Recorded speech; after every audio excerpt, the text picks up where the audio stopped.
whether your first float is amazing or whether your first float is the worst thing you've ever done, one float either way just isn't really enough to sort of know what floating can do for you. So the first experience is just, it's a novelty. You've got to just put yourself in that environment where you're not being stimulated by anything, where your nervous system can adapt, where you can just turning up to whatever float centre it is that you go to, and just putting yourself in that environment. That's the first thing you've got to do. You've got to do it. You've just got to feel it. There's no matter what the words anyone tells you about a float, it'll be different for you in some way or some form. So you've got to do it just to break the ice and get past the novelty of what it is. The second float is when you turn up to your float and you're now a lot more relaxed before you float, because you know what to expect. You've had the induction, you've seen the centre, you've spoke to the staff in there, you know where to park your car, little stupid stuff that you've done it.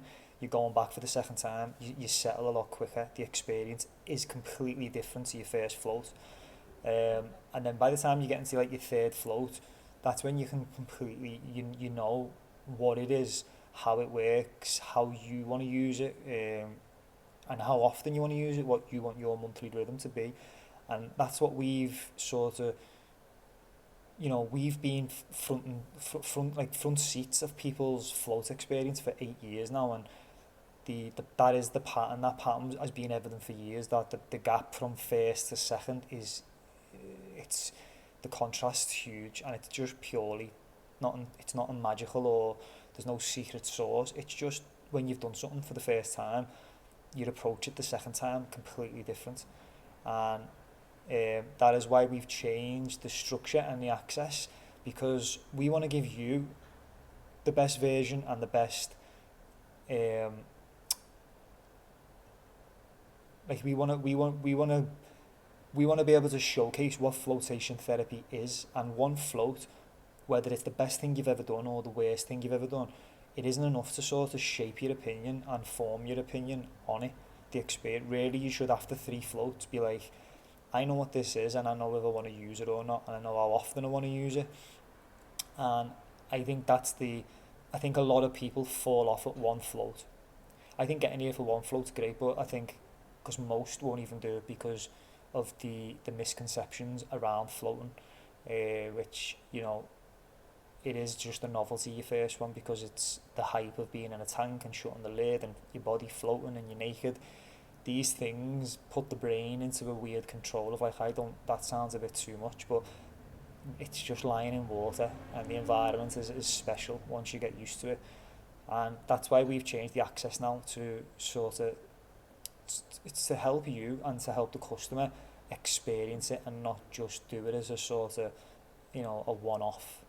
And then now we've got membership as well, for our access, because we are turning flotation therapy into a practice, and we want to, our goal after 8 years is to change perception of it.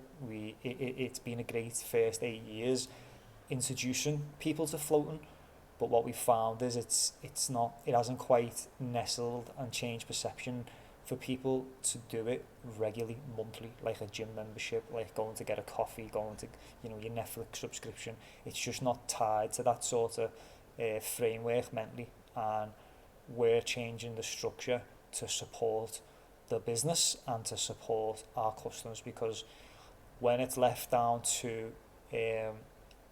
us to make decisions, whether we know things that are good for us and we say we'll do it tomorrow, and then tomorrow turns into next week turns into next month turns into next year, and then next minute, a couple of years have gone past, and you're like, that thing, I was good that I was supposed to do that. And that's what life does. But the new structure for us going forward, it just removes that decision of should I or shouldn't I, because our feedback's through the roof. Our that feedback that we get from people from the experience is off the chart.